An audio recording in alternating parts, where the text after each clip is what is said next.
Hey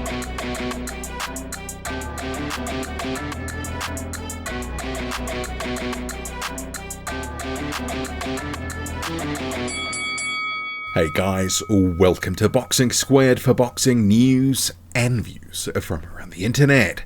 Justis Huni will make his return to the ring on December the 6th. He will be facing Kiki Toa Leutele in a rematch. And of course, this is the first fight back for Huni, the matchroom fighter, after his devastating 10th round knockout loss to Fabio Wardley, who is now going on to face Joseph Parker for the WBO interim title.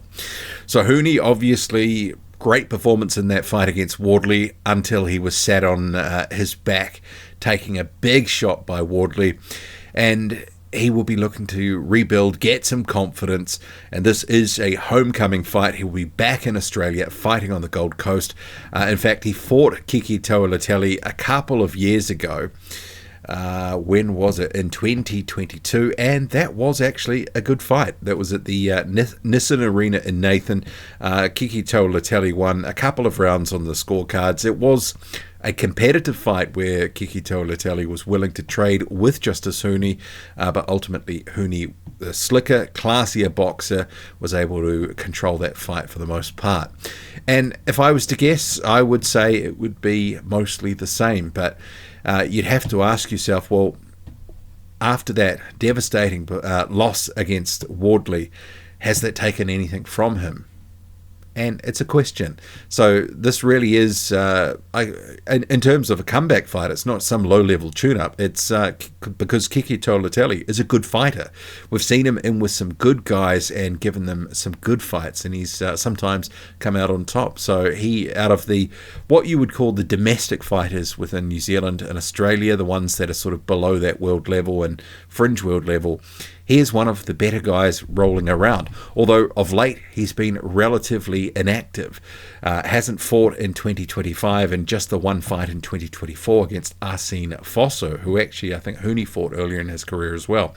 So by the time he steps in the ring with him, he would have been out of action for about 18 months. So that is obviously something I think that might be in Justis Huni's favour.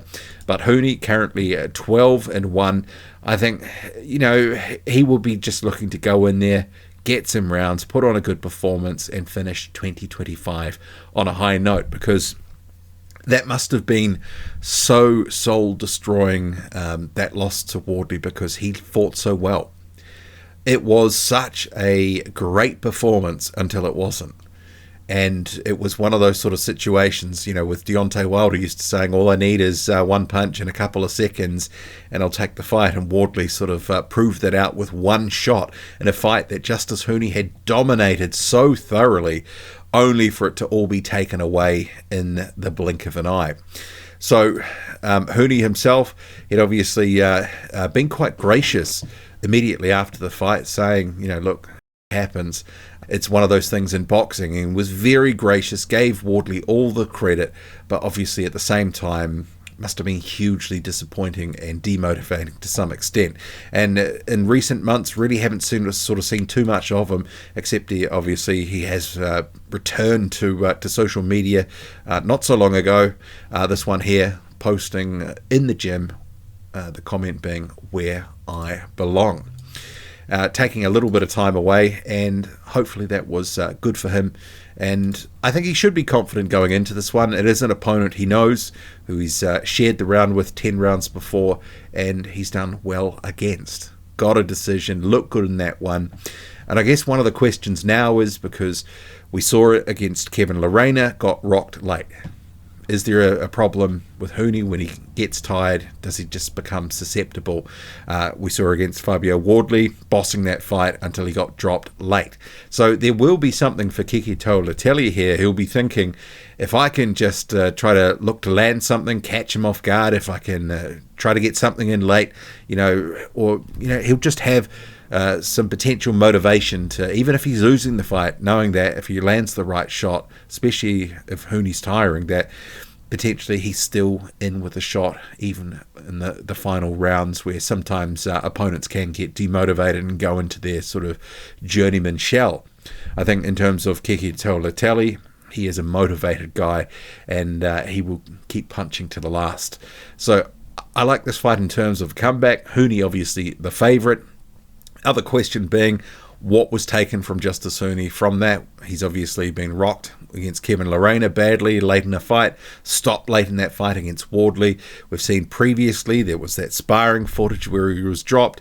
You know, the questions about Justis Huni's chin will persist, and obviously I think the more he gets touched up, especially as he is a guy that can get into sort of tear-ups. A lot of his early fights in his pro career, he was matched pretty tough and, you know, trading a lot of leather. There was that Joe Goodall fight. That was pretty brutal. So, did that take anything from him? Is his chin cracked? I hope not, because he is such a talented fighter. And I think he's still got a place in the heavyweight division. If he can get a couple of good wins under his belt, he can make another run. So Justis Huni, Kiki Toa Leutele, December the 6th, on the Gold Coast. It is for the WBO Global Heavyweight title. What do you make of it all? Drop a comment loud and often. Hit like, hit subscribe, follow me on Twitter. Boxing_squared. I'm out.